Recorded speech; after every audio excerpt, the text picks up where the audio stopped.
this week we have a big rankings update with the 25s. And this morning on our national call, Shooter Hunt mentioned that next week, because of Thanksgiving, we'll take a week off. The following week will be 26s, and then the week after that will be our 27s. But this week, focusing on this week, guys, like our 25 class, our 25 rankings. I don't know if anybody wants to take us through just briefly like what our process is, because it is a huge deal for us. We want to make sure we get it right, as we kind of mentioned before at the beginning of this podcast, like how we've always tried to do our best to be accurate and, you know, show what we have seen and let that reflect in the rankings. So I don't know if Drew or Pete or Def, like if you guys want to take us through that process so players and parents can kind of understand how we go about it. Yeah, I think it's a huge topic that a lot of people are interested in. And it's a very hard topic. Doing the rankings is not a cut and dry, simple, pull up a spreadsheet and just, break down this number, and there you have your list. It's very difficult. And I think first and foremost, it's the hardest part of our job, in my opinion, is putting a number on a player, especially a high school player. There's a lot of responsibility that comes with that, and that's not lost on me. It's especially depending on the age of the athlete. So, putting a number on somebody is something that we as a staff understand the importance of it and want to get it right and want to do it to the best of our ability. And, whether we get something right or wrong, I think that's up for debate. But, having the right guys in the rankings and, the right guys towards the top of the rankings, the right guys towards the middle of the rankings, the bottom of the rankings, I do feel like that's important. If you have a draft guy, if you have a guy that's getting seen by pro scouts and getting a lot of attention, and he's down at the bottom of our rankings, there's something wrong there. There's something that we missed on, or maybe the pro scout missed on, whether it's, we have him down there for a reason and maybe the pro scout just doesn't know it for now. But I would say in general, there's something off with that. And that to me is the biggest thing. No matter who we put at number 1 versus number 5, I think that's very arguable. And a lot of it can be the eye of the beholder. What do they value more as a baseball player? To me, left-handed arms are one of the highest commodities that you can have for a prospect. So if you have a highly talented left-handed arm, they're always going to be, pretty highly ranked for us. Especially if you're comparing a lefty versus a righty and all else is the same, we're going to lean towards that lefty. There's just fewer of them. They're more rare. So, we hold them to a higher regard or status. So, there's some overarching just conversations there to be had, Gavin, when you start talking about the rankings holistically. I think holistically with the rankings, the younger they are, the less players we try to rank. The younger they are, the more certain we want to be that, hey, these guys that we're putting in this, list of 20, we may not know if number 9 needs to be exactly number 9 or if he should be 15 or 12 or if he's really truly going to be better than that guy that's sitting there at number 10 right next to him. But I think the key is, hey, these top 20 guys that are young that we put in the rankings, it doesn't mean there's not other really good players that are outside of the rankings. It means these guys that are in the top 20, we feel really good about. We think from everything that we've seen, from the metrics that they have, because let's be honest, tools is a huge part of it. You have to have tools to play at a high level. You can't be an 8-2 runner and play in middle infield in the SEC. Like it just, it doesn't happen. It's like you're not going to get into an Ivy League school if you have under a 3.0 GPA. So there's just certain prerequisites that you have to have as a baseball player to be recruited by these high levels. If you're an over-the-top right-handed pitcher that throws 81 miles an hour and everything else is the same and the breaking ball is the same, you're not pitching at, Tennessee unless you just have the most Bugs Bunny changeup anybody's ever seen. So there are certain indicators, certain things you have to hit, and it kind of starts there. So, first thing we're looking at is the tools. I mean, 100%, first thing you look at when you see a prospect and you go to evaluate is the frame. That is where the evaluation process starts. You look at the frame, and it all begins from there. Um, and if we're talking, let's just say we're talking a position player, you're looking at the frame, you're taking in what their age is, and then you're looking at the maturity level of that frame. At least that, for me, that's where it starts. How mature is this guy? And then after that, you're trying to figure out the tools. First and foremost, how does he run? Bat speed, hit tool, defense, arm. The arm and defense starts in the pregame warm up. It starts when they're stretching. It starts when they're playing catch. You're looking at actions. You're looking at the freeness in the arm. You're looking at how they present the glove to the target. You're looking at the pride they take in playing catch. Just the pride they take in their profession. And then from there, you're kind of coloring in. Okay, can they play the game? What kind of motor do they play with? The energy do they play with? What kind of IQ? How do they compete? Are they coachable? What kind of teammate? And we could go on and on and on and on. So kind of a tough question to give someone like me, Gavin, because I can take this in a million different directions, and I can go and I can talk. I think something that we can do here today is maybe talk through some players. And hey, this is why we like Cameron Appenzeller as the number one guy in the state. Yeah, I'm trying to think if there's any more holistic questions that you guys want to ask me, or maybe we have a conversation about before we get into specifics on players. The numbers are not necessarily in order on present ability, because we want to be able to look back and have it still be correct, right? So it's not just looking at everyone for who they are at this very second. It's also projection.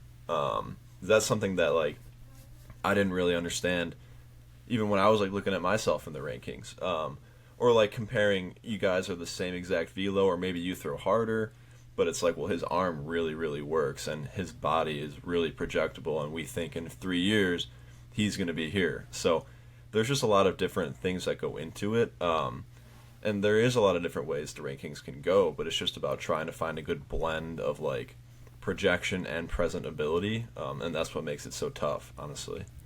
I That's probably where I should have started, Peter, because I think that is a great point. I think the constant battle we fight with the rankings is the floor and ceiling debate that is constantly going on, that is ever evolving. A player's floor is always changing, and their ceiling could be dictated on a lot of things. So the floor to ceiling debate is a huge one, and I would say, for me, when we're looking at a younger player, the younger they are, the more we're going to bet on that ceiling. The more we're going to say, hey, this guy, young looking frame, and he has tools, and we think, he's going to continue to catch up as a player, and the tools are going to continue to tick up. And then as they get older, I would like to see that floor continue to get closer to that ceiling.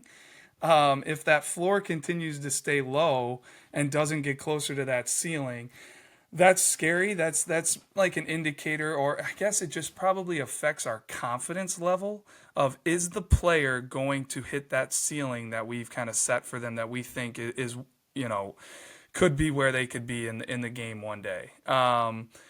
And a lot of things that indicate that can be just IQ. What makes a player tick? Are they coachable? What kind of coaching are they getting? I think also kind of can impact a player's floor versus ceiling. Somebody that's been, fully training on baseball for the last 2 years, and they're a junior in high school, and they're at a certain floor, versus that guy that we see in Illinois. I think that's the beauty of the state we're in, is we see so many guys that maybe play multiple sports, maybe are from a smaller town, that have that same floor as that other junior I'm talking about, but they've gotten to that floor with way less coaching, or just training in general. And if you want to take a bet on, okay, well, who am I going to take a chance on? These two guys are at the same floor right now, and one has been working their tail off, dedicating, their baseball focus the last 2 years to this, and this is their floor, versus somebody who hasn't even come close to tapping that potential that they potentially have. Well, Drew, one of my favorite all-time floor versus ceiling debates is we're actually having one of them on today. Owen Murphy versus Noah Schultz.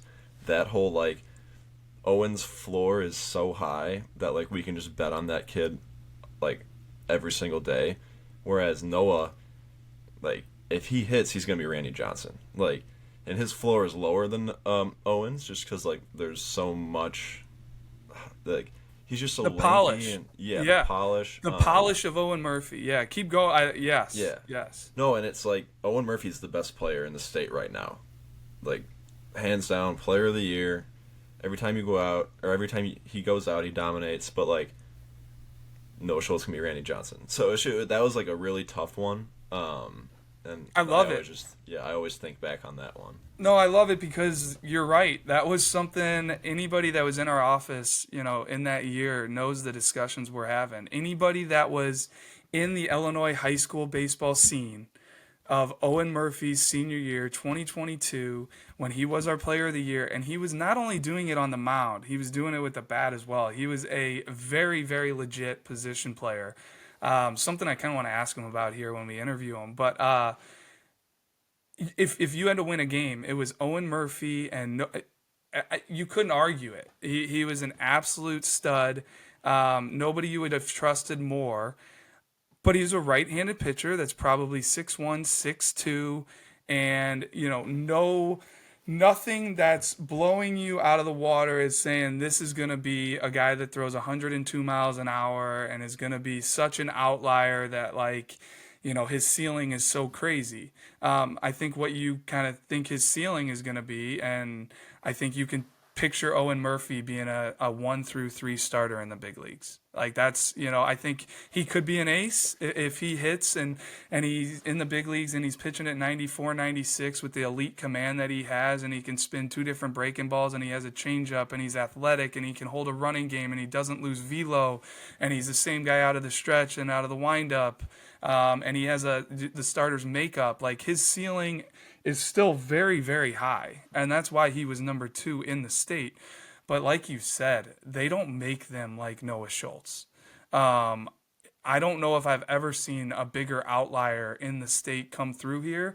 As far as like just these guys don't grow on trees. 6'8", I'm 6'8", left-handed, maybe 6'7", could be 6'9" even. But like you said, like he was not the polished pitcher that Owen Murphy was. But we had Noah Schultz number 1. We had Owen Murphy number 2. And I was texting Shooter. I would call Shooter and say, hey, like, I don't know how you want to do this here, but Owen Murphy is the dude. Like, he is the guy. His numbers are crazy. I know Noah Schultz he had some injury issues. Actually, not even like an injury. I think he had an illness his senior year that he battled. So then when he came back, he was kind of limited on pitches, and he didn't really throw more than maybe 3 innings his entire senior season. So, that also played into it as well. It's like, okay, our scout's going to see enough this spring to pay him what he could potentially warrant. And long story short, getting to what you're talking about, they're both going to have a ton of success in pro ball. But Noah Schultz has basically proven to be one of the biggest outliers in pro ball, and he shot up the prospect lists when they rank the minor leaguers across all the different systems. You see Noah Schultz's name everywhere, and I know you will with Owen Murphy as well. He was tearing up pro ball before he just had an injury. But Pete, I think that's a great question, and that's the Owen Murphy Noah Schultz debate.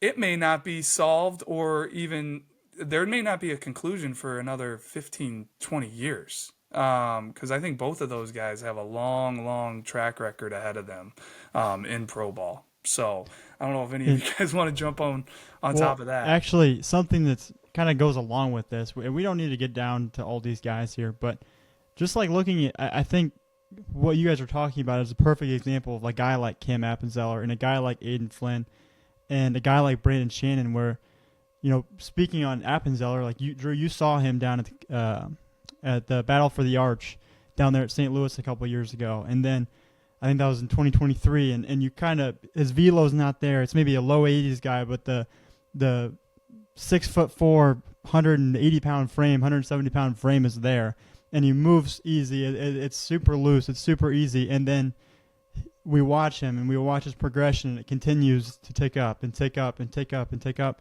and he's now low 90s, and he's, last time I checked, he was number 3 in the class overall. Like, and same thing with Aiden Flynn. It's like he's a big projectable left-handed arm who has plenty of upside, and I think looking at guys like that is a great example of you're betting on that frame, but also the way that they move and the ceiling that they have. I think the biggest point you're making there, and one of the things that I think we look at the most, and we get emails on it a lot, and we talk to parents, and hey, my kid throws 88. Why is this guy that throws 86, ranked ahead of him? And I think Cameron Appenzeller is a perfect point. But so much of evaluating and scouting and being able to dream on guys, and what college coaches look for is how a player moves. The movement patterns are so important. I can't stress it enough. They're way more important than that number that's coming out of the radar gun that everybody wants to tweet out. They all want to, do a run and gun in the winter and, throw a ball into a net that's 10 feet away that's going to, not be anywhere near the strike zone and say they hit 92. But it took all their effort. It took 4 crow hops. Like, we are looking for the loose, easy, silky movers. Like, we don't want stiff. We don't want effort. It is guys that can move easy, that can make everything that they do look easy. There's so many, like, when I think back of guys that have come through Illinois that have done that, are the Cameron Appenzellers. I mean, there's not an easier mover in the state, maybe that I've seen come through in Illinois, in a long time since, like, seeing Cam Appenzeller. Gavin, I think in general, the rankings discussion is something that we can have over multiple weeks on this podcast. It is a deep and thorough topic, and one that a lot of parents and players and coaches obviously care about. We get questions on it, and I think if we are going to be, putting numbers on guys, it is something that we should explain, exactly how we do it and what we look for. And, I know we got into it a little bit today, but we can definitely dive deeper on further episodes and after we release some ranking updates as well.